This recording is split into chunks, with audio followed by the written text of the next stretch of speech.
Halo teman-teman, kembali lagi di pembahasan soal ujian PAI. Nah, kali ini aku mau bahas mata ujian A10 Matematika Keuangan edisi terbaru yaitu Juli 2024 nomor 26. Jadi ada konsep spot rate dan forward rate ya pada soal ini. Nah, sekarang kita masuk ke soalnya ya. Berikut ini merupakan harga dari obligasi tanpa kupon. Di sini berarti kalau obligasi tanpa kupon itu adalah zero coupon bond dengan redemption value sebesar 100 juta. Dan di sini adalah harga untuk masing-masing tenor. Jadi contohnya tenor 3 tahun, harga zero coupon bondnya adalah 84,56 juta. Tenor 4 tahun, harga zero couponnya adalah 79,21 juta.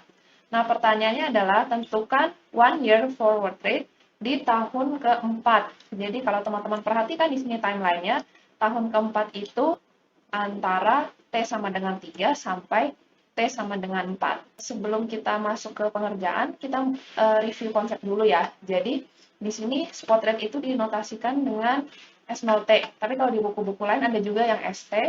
Ini adalah spot rate untuk zero coupon bond dengan tenor T tahun. Jadi contohnya S03 itu berarti spot rate untuk zero coupon bond yang akan mature di dalam 3 tahun.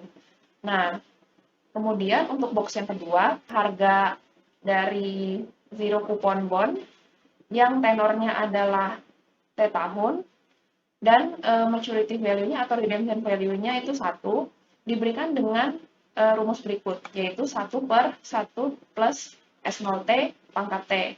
Nah, jadi di sini kalau misalkan kita punya redemption value-nya 100 juta, ya berarti di sini pembilangnya kita ganti dengan 100. Seperti itu ya, teman-teman. Oke.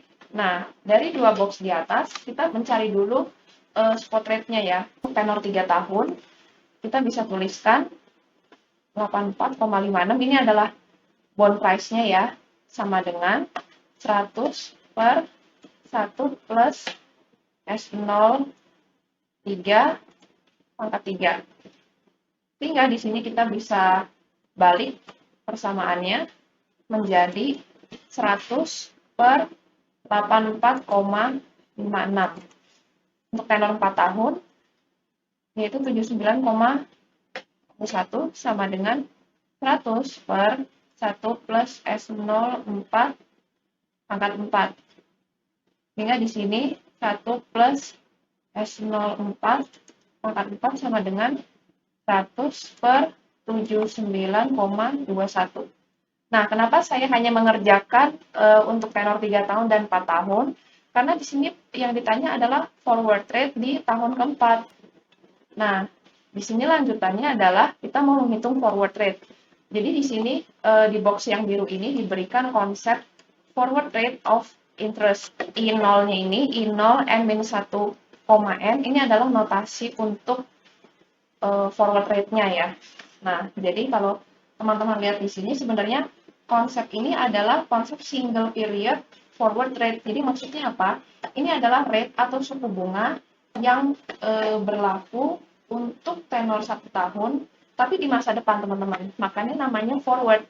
Jadi contohnya di sini berarti kan kita bisa tulis bahwa N-1-nya ini adalah 3 dan N-nya ini adalah 4. Jadi kita mau menerka ya atau mengestimasi kira-kira suku bunga yang berlaku untuk 1 tahun, jadi effective annual rate untuk T sama dengan 3 menuju T sama dengan 4, atau dengan kata lain di tahun keempat itu berapa. Nah, ini adalah konsep forward rate of interest. Berarti kita bisa tuliskan 1 plus I0 3,4 sama dengan 1 plus S04 pangkat 4 bagi 1 plus S03 pangkat 3. Sama aja bahwa 1 plus S04 ini spot rate untuk tenor 4 tahun, ini sama dengan, kalau ini misalkan dipindahin ke ruas kiri, ini sama saja dengan spot rate yang sudah berjalan untuk tenor 3 tahun dikalikan dengan forward rate untuk T sama dengan 3 menuju T sama dengan 4. Sehingga dari situ kita bisa substitusikan ya sesuai dengan yang kita sudah hitung sebelumnya, yaitu forward rate-nya adalah kalau ini dibulatkan menjadi 6,75%. Sehingga jawabannya adalah E. Nah, demikianlah pembahasan saya untuk soal ini. Memang meskipun kesannya simple ya, tapi forward rate dan spot rate itu seringkali tertukar satu sama lain, sehingga kita penting untuk mengingat konsep serta rumusnya juga, teman-teman. Baiklah, kalau teman-teman merasa ini berguna, jangan lupa subscribe, like, share, dan komen untuk persiapan ujian kamu. Terima kasih dan sampai jumpa pada pembahasan soal PAI berikutnya.